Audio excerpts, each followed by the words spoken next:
కొన్ని నెలలుగా అంటే డిసెంబర్ 8, 2024 నుంచి ఏం జరుగుతుందో మీరు అందరూ చూస్తున్నారు. మీ అందరికీ మై అపాలజీస్, నన్ను క్షమించండి.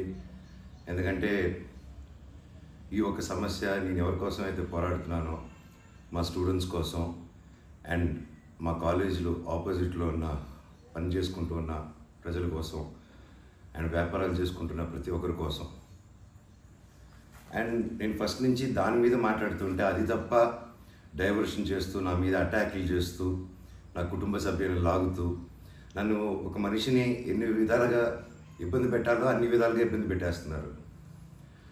అండ్ భయపడతారు అనుకుంటున్నారేమో, అది జరగని పని, ఈ జన్మకి జరగదు. అది నేను తప్పు చేయలేదు.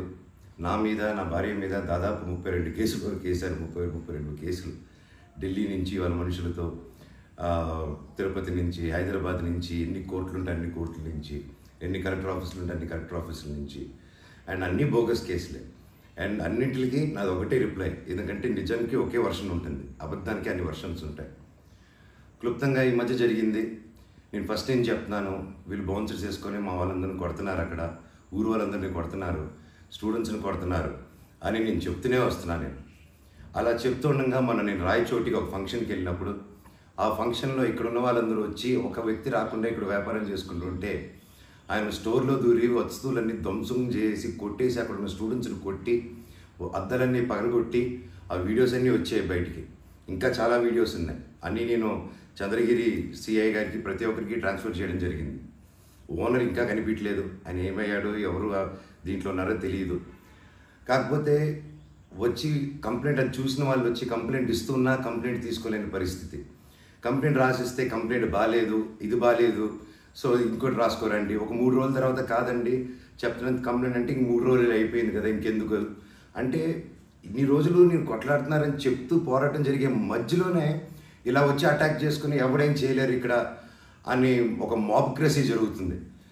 అండ్ నిన్న రాత్రి కూడా నాకు ఇంటెలిజెన్స్ నుంచి మా హాస్టల్లో ఉన్న సురేష్ అన్నకి ఆ వాయిస్ రికార్డింగ్ కూడా మీకు పంపిస్తాను.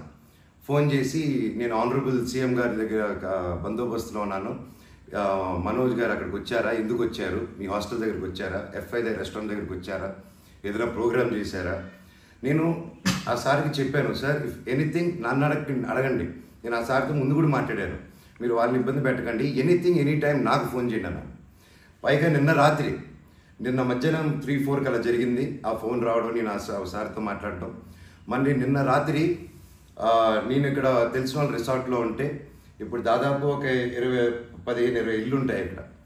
వాటి మధ్యలో అన్నీ దాటుకుంటూ సైరన్ వేసుకుంటూ 10:30కి వచ్చి నేను నా నెక్స్ట్ ఫిలిం డైరెక్టరు నా సిబ్బంది అందరూ కూర్చొని మేము అప్పుడే డిన్నర్ కూర్చొని తిందామని కూర్చున్నప్పుడు సరా అని వచ్చారు. సరే ఏంటంటే అందరూ కంగారు పడి వెళ్ళారు. ఏంటి సార్ అంటే, మీరంతా ఇక్కడ ఏం చేస్తున్నారు, నేను సీఎం గారి దగ్గర నుంచి వస్తున్నాను, ఆనరబుల్ సీఎం గారి దగ్గర నుంచి వస్తున్నాను, నీ పేరేంటి, ఏ ఊరు, అసలు ఇక్కడ ఎందుకు ఉంటున్నారు మీరు అని రాత్రి 10:30కి ఒక ఎస్ఐ గారు, కానిస్టేబుల్ గారు. అండ్ నేను వెంటనే దిగాను కిందకి. సార్ ఏంటి సార్ సీఎం గారు దగ్గర నుంచి వచ్చారని చెప్తున్నారు, what did we do mistake sir, ఒకసారి నాకు చెప్పండి ఎవరు అప్రోచ్ అయ్యారో, నేను వచ్చి కలుస్తాను సార్ అని చెప్పాను. లేదు సీఎం గారు లేదు, నేను ఆయన బందోబస్తు ఫినిష్ చేసుకుని వచ్చాను అని చెప్పి ఆయన మాట మార్చారు. ఓకే సార్ అంటే మేము దాదాపు ఒక 10-15 మంది ఉన్నామండి ఇక్కడ రిసార్ట్లో, ఒక 3 ఇల్లు తీసుకుని ఉన్నాము.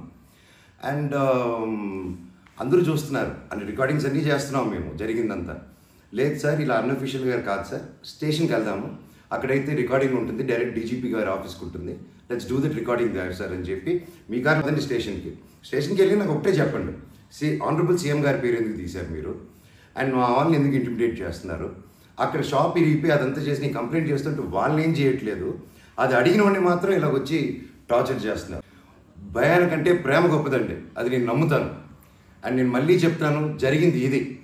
అండ్ నేను అక్కడికి వెళ్ళిన తర్వాత పోలీస్ స్టేషన్కి నేను నా కారులో ఎక్కి స్టేషన్కి వెళ్ళాను. వెనకెళ్ళి ఎస్ఐ గారు వస్తున్నారు. స్టేషన్ లోపల ఆగి వెళ్ళిన తర్వాత ఎస్ఐ గారు 500 మీటర్ల దూరంలో ఆగారు. ఆగిన తర్వాత మా వాళ్ళు వెళ్ళి సార్ వెయిట్ చేస్తున్నారు, రండి ఎందుకు వస్తానని కారు తీసి ఆయన వెళ్ళిపోయాడు, ఆయన కానిస్టేబుల్ గారు. నేను లోపలికి వెళ్ళి హెడ్ గారు ఉన్నారు, ఇంకో కానిస్టేబుల్ గారు ఉన్నారు. అయ్యా కెమెరా ముందు మాట్లాడదామని చెప్పి, అయ్యా ఇలా వచ్చి నన్ను డిస్టర్బ్ చేశారు, ఎందుకు చేశారంటే ఎస్ఐకి ఫోన్ చేసి నేను తీయట్లేదు సార్ అంటే స్పీకర్ పెట్టండి అన్నాను, అన్నీ రికార్డ్ చేశారు. అండ్ అఫీషియల్ ఆ కెమెరా ముందే మాట్లాడుకున్నాం. దయచేసి పోలీస్ స్టేషన్లో జరిగిన రికార్డింగ్స్ కుదిరితే చూడండి, మీరు తెప్పించుకొని ఏం జరిగిందో. ఇదండి జరిగింది. అండ్ ఎస్ఐ గారు రాలేదు, ఎవరు రాలేదు, నేను ఎక్కడే వెయిట్ చేస్తున్నాను. ఈలోగా సిఐ గారు ఫోన్ చేస్తే నాకు మెసేజ్ పెట్టండి సార్, మా వాళ్ళకి నేను ఇక్కడ నన్నే ఇంత ఇంటిమిడేట్ చేసి నన్నే ఇలా తొక్కాలని చూస్తూ ఉంటే ఇంకా మిగతా వాళ్ళందరినీ ఏం చేస్తారు సార్ మీరు, నేను ఊరి దాటాక వాళ్ళని ఏం చేస్తారు సార్, వాళ్ళకి ఏం ప్రొటెక్షన్ ఉంది అని చెప్పి అనడం జరిగింది. సో ఇది జరిగింది, ఎందుకంటే ఒక్కొక్కరు ఒక్కొక్క న్యూస్ క్యారీ చేస్తున్నారు. But this is the facts happen. నా దగ్గర ప్రతిదీ ఫ్యాక్ట్ ఉంది. నన్ను తప్పు అయితే నా షర్ట్ పట్టుకుని ఎవరే మనోజ్ తప్పురా అని అడగండి మీరు, I'm ready for that. But దీంట్లో దీంట్లో ఏది నాది ఒక తప్పు లేదు. అండ్ ఈరోజు కూడా I'm going to meet SP గారు ఈరోజు 5 గంటలకి. ఆయన కలిసి ప్రతి ఒక్క ప్రూఫ్ ప్రతిదీ నా దగ్గర ఉండేది వెళ్ళి తీసుకెళ్ళి చూపించి సార్కి సబ్మిట్ చేయాలనుకుంటున్నాను. థ్యాంక్ యూ సో మచ్ అండి. జై హింద్.